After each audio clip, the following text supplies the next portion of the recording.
Okay, kabayan, sa araw na ito, ituloy po natin yung integrated backyard farming at kalabasa naman o squash ang ating pong pag-uusapan.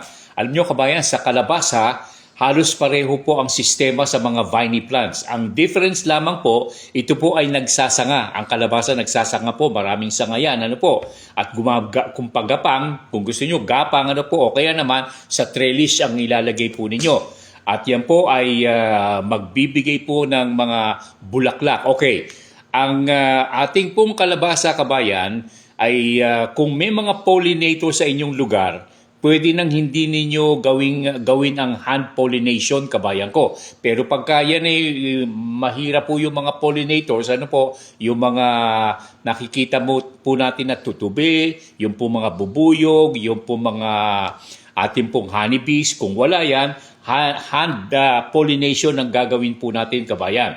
Okay, tandaan po ninyo, kabayan ko, yung mga naunang bulaklak pwedeng alisin muna, Pero kung ayaw ninyo, pabayaan na lamang po ninyo. At ito ang inyong tatandaan pagka hand pollination. Kapag nakakita po kayo ng bulaklak, 1, 2, 3, 4, 5, okay. Tingnan po ninyo yung ilalim ng bulaklak, kabayan. Kapag ang bulaklak ay malinis po ang ilalim, walang tambok, walang matambok, kabayan. Lalaki po 'yan. Male po 'yan, male flower.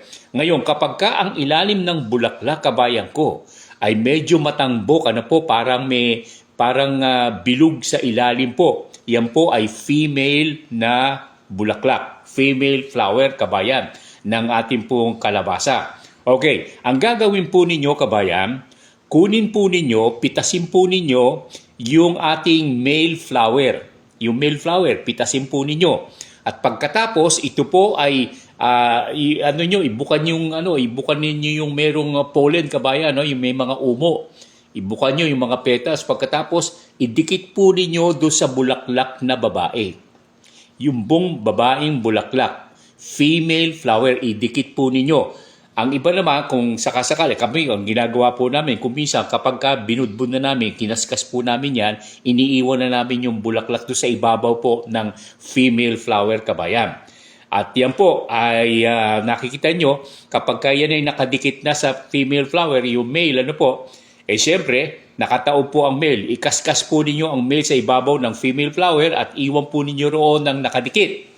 Walang mali siya, kabayan. Ang sinasabi po natin gumasgas sa tao ay sex po yan, sex activity.